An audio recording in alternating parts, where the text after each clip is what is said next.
Super Mario Odyssey. Is it the levels? Is it the puzzles? Or is it the fantastic gameplay that this game has to offer? I'm sure I've not started a game review like that before, right? But in all seriousness, this game just knocks it out of the park. Long-time fans will know how much of an avid Mario and Zelda fan I am, so naturally I am going to be saying good things about this game. Or am I? Well, by the opening statement I just made, yeah, I am. I'm sorry if you think I'm being anticlimactic, but if you're looking for a negative review for Super Mario Odyssey, then I'm afraid you've come to the wrong place. You won't find it here.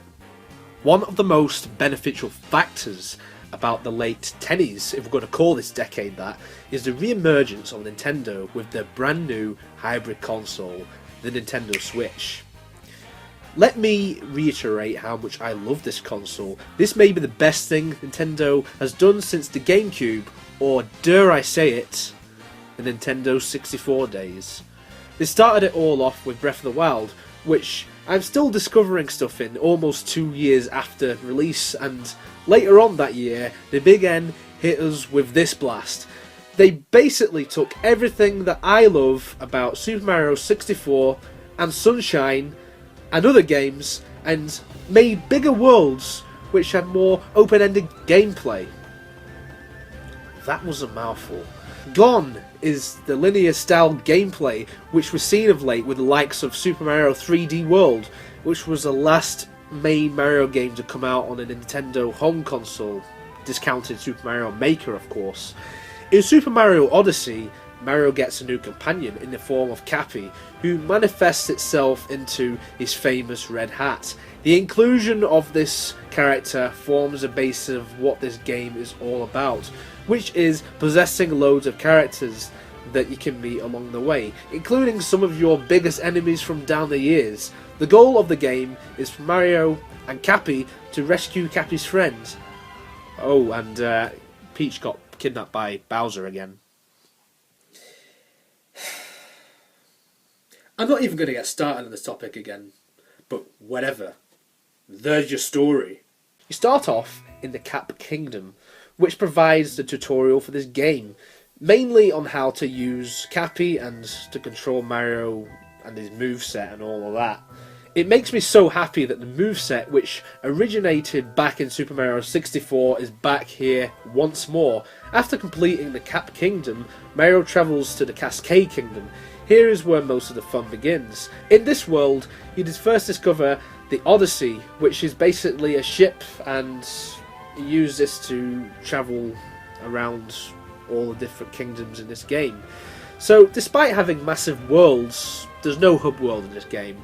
But, to be honest, I won't lose sleep over it, because this game is big enough. Believe me, this game is huge. It's also in the Cascade Kingdom.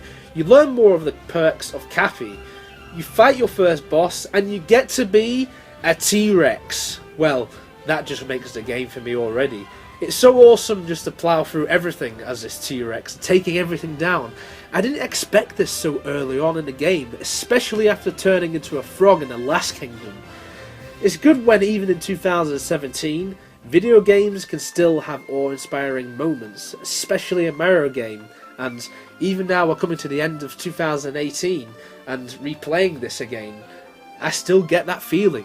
After exploring the Cascade Kingdom, you realise the basics of the game, and that is to collect as many power moons as you can to advance further on before eventually fighting Bowser and rescuing Peach. And let me tell you, this is one hell of an adventure. One minor detail that I like as well is the fact that they are now power moons in this game. As before we had stars and then we had shine sprites which look like suns. So it's all gone full circle. Stars, suns, moons. Collecting some of the moons in this game are so satisfying. Some are really easy and some are so dead challenging, like a Mario game truly should be like. Especially the very final area of the game, after you beat the final boss. I have never had this feeling since getting the stars in Super Mario 64. If you didn't know already, Super Mario 64 is the first video game that I ever played, and it was one of my earliest recollections in my life. So the fact that this game gives me that feeling even now, it sets off a lot of nostalgia in me, and that is a good thing. This game doesn't go without its references to the past. The best kingdom of this game is undoubtedly New Donk City, and there's so many things to do here, like fight a giant caterpillar robot thing, and this place is littered with so many Easter eggs that hark back to the very genesis of Mario as he first appeared in Donkey Kong. You even get to encounter 8-bit Donkey Kong a few times. I hate that goddamn dirty ape, throwing all of those barrels around like he has no care in the world. Pauline appears in this game too. She sings one of the most catchiest tunes to grace a Mario game. The lyrics are even on the inside of the game box, so you can sing along. This makes me beg the question though, why did Mario never go out with Pauline? Because, spoiler alert, he gets friend-zoned by Peach at the end of this game.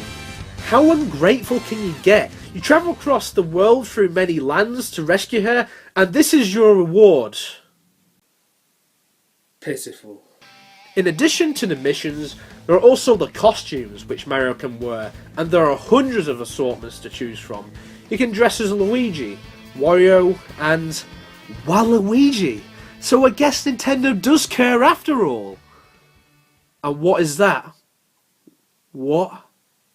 This is the most beautiful thing that I've ever seen. Yep, after beating Bowser on the moon, Mario returns to the Mushroom Kingdom. And what better way to have the castle along with a costume which makes Mario look like his old 64-bit self. There's also an 8-bit version which has been added recently, but sod that, the 64-bit version, it really hit me. There aren't even moons in this kingdom, but they are the power stars. And when you get them, they still have that same jingle from all of those years ago. The paintings are back, the castle has that theme tune, and even Yoshi is on the roof waiting for Mario, just like he was in the original version of Super Mario 64. Mind blown. And I knew before I even got to this part of the game. I knew. Stumbling all across these different parts of this adventure and discovering all these new worlds, all of these new transformations using Cappy, transforming into a Hammer Bro. How mind-blowing is that? That's mind-blowing enough, because you got to remember all the struggles that we had to endure for all of these years, fighting these in all of these Mario games, and then you get to become one of these. I can't tell you how satisfied I was when I became a Hammer Bro in this game. It really did put a smile on my face. And that is my whole point. For ages, I had a smile on my face. And I knew that this game, this Mario game, was the best Mario game since Super Mario 64. I now declare this game, Super Mario Odyssey, as a gaming masterpiece.